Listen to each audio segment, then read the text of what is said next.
حدیث المستدرک للحاکم میں international number کے مطابق 2086 نمبر جلد 1 صفحہ 756 پر امام زاہبی نے بھی موافقت کی ہے، صحیح حدیث ہے۔ اب یہ حدیث کے الفاظ سنیں، یہ حافظ قرآن کرتے رہتے ہیں، یہ ذرا لفظ اس حدیث کو انہوں نے پریزنٹ کیا ہوا ہے حفاظ کی تعریف کرنے کے لیے، الفاظ ذرا سنیں۔ آپ صلی اللہ علیہ وسلم نے ارشاد فرمایا، جس نے قرآن پڑھا اور اس کی تعلیم دی اور اس کے مطابق عمل کیا، طوطا عمل کر سکے گا جس کو پتہ ہی نہیں قرآن میں کیا لکھا ہوا؟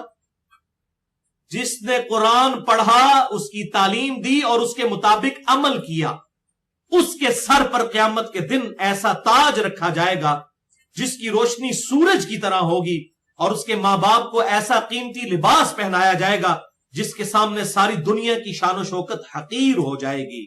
والدین عرض کریں گے، اے اللہ یہ اعزاز کس سبب سے ہے؟ تو فرمایا جائے گا یہ تیرے بیٹے کے قرآن سیکھنے کے باعث۔ یعنی قرآن کی تعلیم سے مراد صرف حفظ نہیں ہے، جو بھی قرآن سیکھتا اور سکھاتا ہے وہ اس میں شامل ہے۔ جو صحیح بخاری میں حدیث ہے، بلغوا عنی ولو آیا، پہنچا دو میری طرف سے خواہ ایک آیت ہی تمہیں آتی ہو۔ یہ مولوی کہتا ہے نہیں فلاں کے بعد ڈگری کی طرح، میں کہتا ہوں ڈگری تو آپ نے ہمیں دے دی ہے، تو آڑی مولویوں کی ڈگری کی ضرورت ہے، بریلوی دیوبندی اہل حدیث شیعہ دی انہوں نے ڈگری ضرورت ہے۔ بلغوا عنی ولو آیا، ایک آیت بھی آتی ہو آگے پہنچا دو، تو ڈگری تو آپ نے دے دی ہے۔ آپ کو اگر سورۃ الفاتحہ کی 7 آیتیں آتی ہے تو آپ کے پاس ڈگری ہے کہ 7 آیات آپ سکھا سکتے ہیں۔ یہ تو مولوی نے اپنا صرف روزی روٹی چلانے کے لیے، مونوپلی جسے کہتے ہیں نا ہم انگلش میں، وہ قائم کرنے کے لیے لوگوں کا ڈگری ہے اور ان چکروں میں ڈال دیا۔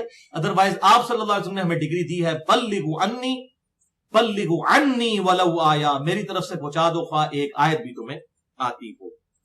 11ویں حدیث جامعہ ترمذی میں 2914، سنن نبی داؤد میں 1464۔ یہ بھی حافظ قرآن کے لیے پیش کی جاتی ہے، لیکن ذرا اس کے الفاظ بھی ذرا آپ سن لیں۔ عربی میں الفاظ ہے، یقال لصاحب القرآن، قیامت والے دن قرآن والے سے کہا جائے گا۔ اس میں حافظ قرآن کے لفظ ہی کہیں نہیں موجود ہیں۔ صاحب قرآن، صاحب قرآن کون ہوگا؟ جو اوپر والی حدیث میں آپ سن چکے، جس نے قرآن پڑھا، سکھایا اور اس کے مطابق عمل کیا۔ حافظ قرآن، میرا چیلنج ہے کہ کسی حدیث میں حافظ قرآن کے لفظ ہی کوئی نہیں موجود ہے۔ صاحب قرآن، جس نے قرآن پر عمل کیا اور قرآن کو سیکھا، لہذا اس کا صاحب قرآن کا ترجمہ کیا میں نے قرآن والا۔ حامل اور عامل قرآن سے کہا جائے گا قرآن پڑھتا جا اور چڑھتا جا، ترتیل کے ساتھ آہستہ آہستہ پڑھتا جا، جس طرح تو دنیا میں پڑھا کرتا تھا۔ جہاں تیری آخری آیت مکمل ہوگی وہی تیری آخری منزل ہوگی۔ اس میں امپلائڈ ہے کہ یہ حافظ قرآن کے لیے پرٹیکولر ہے جسے قرآن آتا ہو، لیکن ساتھ یہ ہے کہ وہ قرآن پر عمل کرنے والا بھی ہو۔ اللہ معافی دے، اس وقت اکثریت جو حافظ قرآن ہے، آپ ان کی حرکتیں اگر دیکھ لیں تو یقین کریں عام مسلمان بھی کانوں کو ہاتھ لگاتا ہے جو ہمارا مدرسہ سسٹم قرآن پاک کے حفاظ بنا کر نکال رہا ہے۔ بل اس والے سے ایک جعلی روایت پیش کی جاتی ہے، میں وہ بتا دیتا ہوں، جس کی بنیاد پہ یہ چندے اور مدرسے چل رہے ہیں، اور وہ روایت بھی اگر یہ عمل کرے تو یہ ان کے لیے امپاسبل ہے۔ یہ روایت جعلی ہے۔ جامعہ ترمذی میں 2905، سنن ابن ماجہ میں 216۔ امام ترمذی نے خود اسے کہا ہے کہ اس میں حفص بن سلیمان ایک راوی ہے، متروک راوی ہے، جسے ترک کر دیا گیا ہو، اس کی حدیث ایکسیپٹیبل ہی نہیں، یہ سخت جرح ہوتی ہے، یہ ضعیف جدن ہے جسے کہتے ہیں نا، بہت سخت ضعیف روایت ہے۔ امام ترمذی نے خود کہا، بھائی میں نے نہیں کہا، کہ جس نے قرآن پڑھا اور اسے یاد کیا، اس میں الفاظ ہیں، اسے یاد کیا اور اس کے حلال کو حلال جانا اور حرام کو حرام جانا۔ ایسا نہ کوئی حافظ کے حافظوں کا استاد ہی کوئی نکالے کہ ہاں جی یہ ہمارا ایک ماڈل استاد ہے جس نے قرآن کے حلال کو حلال اور حرام کو حرام جانا ہوا ہے، تو یہ روایت صحیح بھی ہوتی تو ان کے کام کی نہیں تھی، کیونکہ اس قسم کے حافظ یہ پروڈیوس ہی نہیں کر سکتے۔ جس نے قرآن پڑھا اور اسے یاد کیا اور اس کے حلال کو حلال اور حرام کو حرام جانا، تو اللہ تعالیٰ اسے جنت میں داخل کرے گا، اور اس کے اہل خانہ میں سے 10 ایسے افراد جن پر دوزخ واجب ہو چکی ہوگی، اس کی صفات سے ان کو بھی جنت میں لے جایا جائے گا۔ یہ اس لیے لوگوں کو حافظ قرآن بنایا جاتا ہے کہ 10 نو تے بیرا پالنا سی، 10 دے بدے دے پتر نہیں پڑھنا، ایک حافظ بنا لو سب نو لے جائے جنت۔ تو یہ روایتی جعلی ہے۔ حفص بن سلیمان متروک راوی، امام ترمذی نے حدیث نقل کر کے خود کہا ہے کہ یہ سخت متروک اور ضعیف راوی ہے، اس کی حدیث ایکسیپٹیبل ہی نہیں۔ تو ویسے بھی اگر یہ صحیح بھی ہوتی تو یہ بڑی مشکل ہے، قرآن کے حلال کو حلال جانا اور حرام کو حرام، تو اس کا مطلب ہے قرآن پر عامل بھی ہو، تو جب اس کو پتہ ہی نہیں قرآن میں کیا لکھا ہوا ہے تو وہ کہاں سے قرآن کے حلال کو حلال اور حرام کو حرام جانے گا؟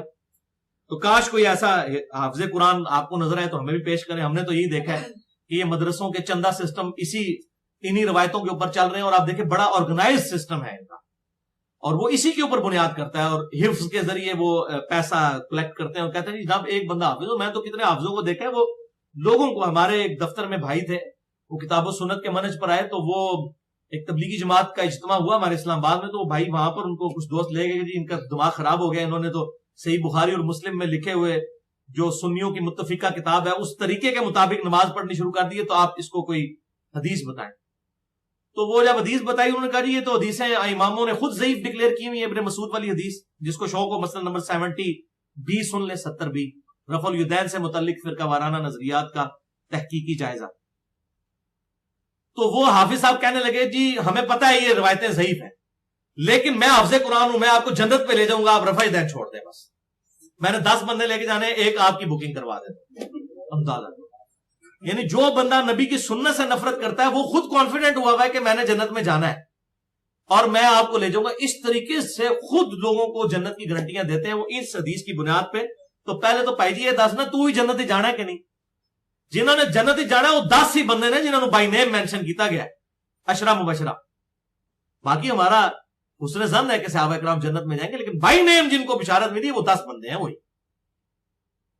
اس حوالے سے ہی بڑا خطرناک معاملہ ہے لوگوں کو جنت کی گارنٹی, اور پھر کہنا جی آپ ہمارے سلسلے میں مرید ہو جائیں. تو ہمارے بزرگ تو کہتے ہیں میں اس وقت تک جنت میں نہیں جاؤں گا جب تک کہ تانوں سارے نو پتہ نہیں جنت کے دوزخ نہ لے جاواں. یہ تو اللہ نو پتہ کیا عمل داڑے, کیونکہ ہمیں تو نہیں پتا نا. ان سے پوچھے جو آپ کے بزرگ دعویٰ کر رہے ہیں ان کو کس حدیث میں گارنٹی دی گئی ہے کہ انہوں نے خود جنت میں جانا ہے.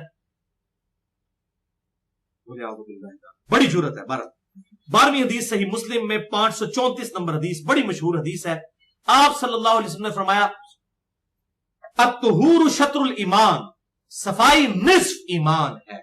یہ بات مولویوں سے میں نے سنا, وہ کہتے ہیں یہ تو حدیث ہی کوئی نہیں, اب انہوں نے حدیث پڑھی نہیں ہے. صحیح مسلم میں حدیث 534 نمبر کہ صفائی نصف ایمان ہے. بہرحال ہماری تو مسلم میں لکھی ہوئی ہے, پریکٹیکلی دیکھنی ہے تو آپ یو کے میں اور امریکہ میں چلے جائیں, وہاں آپ کو صفائی نصف ایمان نظر آئے گا.